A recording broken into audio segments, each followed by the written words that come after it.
আমি অ্যাডভোকেট সাদিক হিসেবে আপনাকে প্রশ্ন করতেছি অ্যান্টি পাবলিক প্রসিকিউটর হিসেবে যে anti is the grade of the policy and crime prosecution. আমরা জানতে চাই আপনার কাছে যে দুর্নীতি কমিশন বাংলাদেশে কিন্তু বর্তমান যে কমিশন আছে এই কমিশন স্বাধীনভাবে কাজ করতে পারতেছে না কেন? What the means of target in fulfil of Bangladesh the committee of process understand it and other is all jurisdiction and other proceedings. Why is this matter? Understand? ধন্যবাদ। আসলে দুর্নীতি দমন কমিশন বিশেষ করে এই গভর্নমেন্ট যেটা আমরা ডক্টর ইউনূস স্যারের গভর্নমেন্ট আমরা করতেছি অত্যন্ত স্বাধীনভাবে কতগুলো পদক্ষেপ নিয়েছে এবং এই দুর্নীতি দমন কমিশনের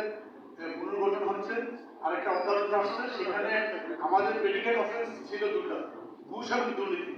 সেখানে আরো 7টাকে সংযুক্ত করা হয়েছে সেখানে মার্কেট মনিপুলেশন আসছে এবং জাল জালিয়াতি অনেকগুলো এখানে আসছে এবং এগুলা আস্তে আস্তে এক সময় তো গুরু ছিল এখন কমিশনটা স্বাধীন হয়েছে সেটা একটা অটোনমাস বডি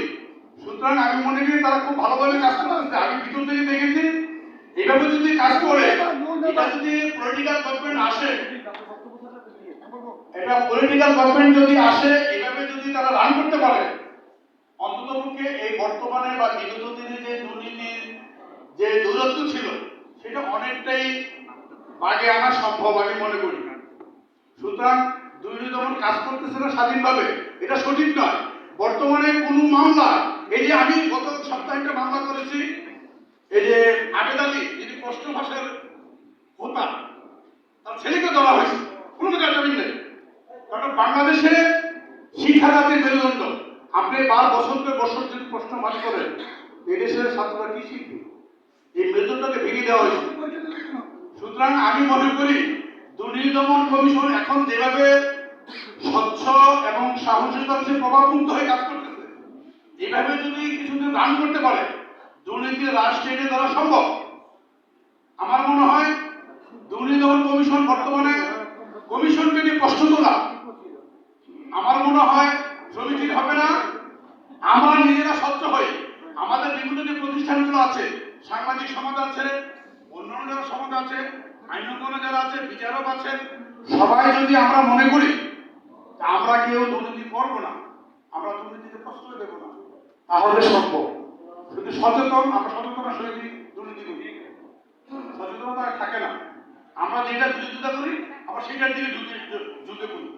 সুতরাং এটা আমাদেরকে এখান থেকে বিরত হতে হবে সেই কারণে আমি মনে করি নিজের বিবেককে আগে জাগ্রত করতে হবে নিজের বিবেক জাগ্রত না করে আমরা দুর্নীতি মুক্ত হতে পারবো না বাংলাদেশে কাউকে করতে পারবো আমরা বারবার একই জায়গায় ঘুরে চলে যাব সুতরাং আমি মনে করি বর্তমানে দুর্নীতি দমন কমিশন 2004 সালে প্রতিষ্ঠিত হওয়ার পর থেকে এটা ডে বাই ডে এটা আগাচ্ছে এবং দুর্নীতি দমন কমিশনের যে বর্তমানে যে ক্ষমতা দুর্নীতি দমন কমিশনের লোকবল কম এটাকে আস্তে আস্তে তারা বৃদ্ধি করতেছে সুতরাং এটা আস্তে আস্তে বাড়বে এবং দুর্নীতি দমন কমিশন যদি স্বচ্ছভাবে কাজ করতে পারে এবং আমাদের এখানে সবারই ভূমিকা রাখার প্রয়োজন আছে আমি মনে করি না এখানে একাকার দুর্নীতিমুক্ত বাংলাদেশ প্রতিষ্ঠার জন্য এখানে নাগরিক সমাজ আছে সাংবাদিক সমাজ আছে আইনজ্ঞ আছে বিচার বিভাগ আছে সবাই মিলে সবাই যদি আমরা মনে করি যে আমরা বিবেকের কাছে স্বচ্ছ থাকবো আমরা দুর্নীতি করবো না দুর্নীতি প্রশ্রয় দেবো না তবে আমি মনে করি এই দেশ থেকে দুর্নীতি নির্মূল করা সম্ভব সবাইকে ধন্যবাদ আসসালামু আলাইকুম ধন্যবাদ জহিরুল ইসলাম আমরা আসলে